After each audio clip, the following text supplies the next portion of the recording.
Welcome back to our special edition of Face the State at the State Capitol as we break down Governor Lamont's very first budget address. And with us today, the two leaders of the state Senate, Martin Looney and Len Fasano. Senators, thank you for being with us here today. Good to be with you, Dan. And I'll begin with you, Senator Looney. What did you think of the governor's speech? What was the highlight of it in your judgment? Well, I think the highlight was that it was overall a responsible budget presentation. I think the highlight was his commitment to sustained levels of municipal aid, especially education funding. I think is going to be critical for us. Senator Fasano, your applause was very limited. What didn't you like about it?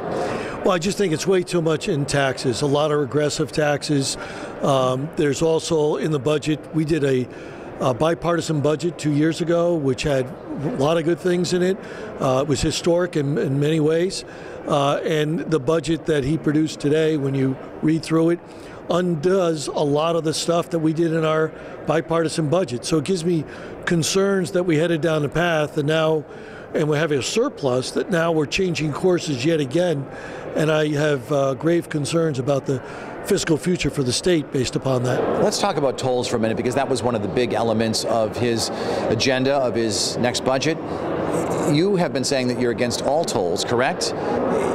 Is it feasible, though, that the state can get back on its feet and improve its transportation system without tolls? Absolutely. First of all, let's talk about tolls a couple ways. Number one, you can't have border tolls, so you got a toll based upon volatility of the traffic. Congestion tolls is what they call them. You have to do that. Number two, nobody has said how much you're going to get charged per mile in the state. So to support tolls without knowing what it's going to cost your constituents is a question mark. Number three, they say, well, we're going to charge out-of-state residents more than in-state residents. And theoretically, you can. But in actuality, you can't stop a Massachusetts resident from buying a Connecticut Easy Pass with Connecticut rates. That happens in Massachusetts. 14% of the transponders in Massachusetts to get Massachusetts rates are bought by people who don't live in Massachusetts. So there's a whole host of issues and mathematical things that you have to do to figure out how much you're going to charge a Connecticut resident, and no one has told us what that figure is. So that gives me very skeptical about tolls. And finally, prioritize progress, which is take general obligation bonding. And the governor said today, well, we're on a debt diet. We can meet his debt diet. We can figure it out. We've already done it on paper. And if he reached out to me, we could talk about it. Which of the two toll proposals do you favor, Senator Looney? Well, obviously, on tolls, I favor the more broad-based tolls. I think it's essential that we have to have tolling if we are going to be serious about all vehicles, if we're going to be serious about meeting our transportation needs, because the gas tax does not project to raise the revenue that we need going forward. More people are buying fuel-efficient cars, electric cars, hybrid cars. If we are serious about our transportation needs, we have to have tolls. And with all due respect to Senator Fasano and the proposal, I think the Priorities for Progress initiative would leave us with almost no resources to bond for any other purpose other than transportation. There are significant needs. And also, you've asked about things I liked in the governor's proposal. Two other major things. First of all, I think his commitment to paid family and medical leave and his commitment to raising the minimum wage to $15 an hour incrementally over time is much to be applauded. You know, a lot of your constituents are going to complain about paying more taxes and more money and perhaps even more tolls. And we're talking, the governor said he wasn't going to do 80 gantries. He's going to do only 50-something gantries, as I recall. A gantry, by the way, it's a word we're going to be hearing a lot of. That's the overhead toll thing where you drive through it. No toll booth. There's no toll takers or toll booth operators. It's be done through an Easy Pass system. Is 50 too many?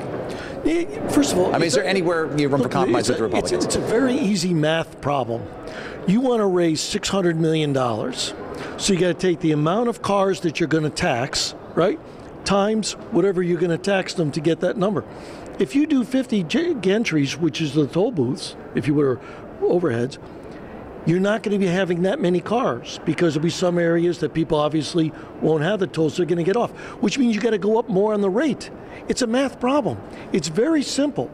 What the problem that's missing here is they're not telling you how much they're going to charge you per mile.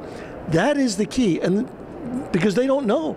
No one has done the math. Finally, with all due respect to my colleague, prioritized progress does not crowd out other bonding to the extent that you can't bond for anything else.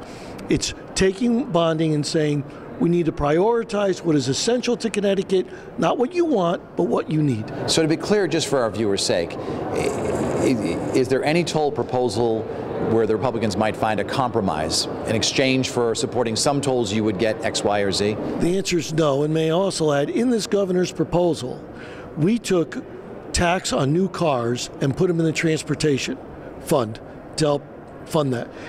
He removes that money from the transportation fund. So if he wants to do transportation, and that's a high priority, why is he defunding the transportation fund?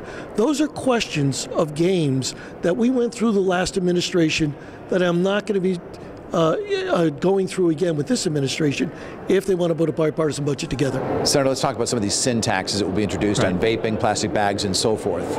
Do you think that will go over well with your fellow Democrats? Well, we are at the very beginning of our budget process. In other words, the governor's budget is a proposed budget.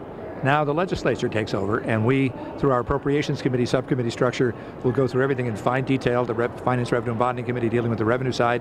Some of those proposals the governor made will ultimately be in the final recommended budget. Some will not. I think some of the proposed sin tax that he indicated that those were not primarily for a revenue purpose, but for a behavior modification purpose. I think we'll look at them all one at a time. I think a tax on sugary sodas has some merit. At what level, we'll have to examine. But that's all part of the grist for our mill as we go forward. I want to also, talk the vaping tax, I think, makes sense. You already voiced your support for the higher minimum wage. What's your take on that, Senator? I think we'd have a conversation. If we reduce the cost of business, we certainly can have a conversation on raising the minimum wage over time. I think Governor Lamont's idea of starting, I think, was 2020, but I may be wrong about that.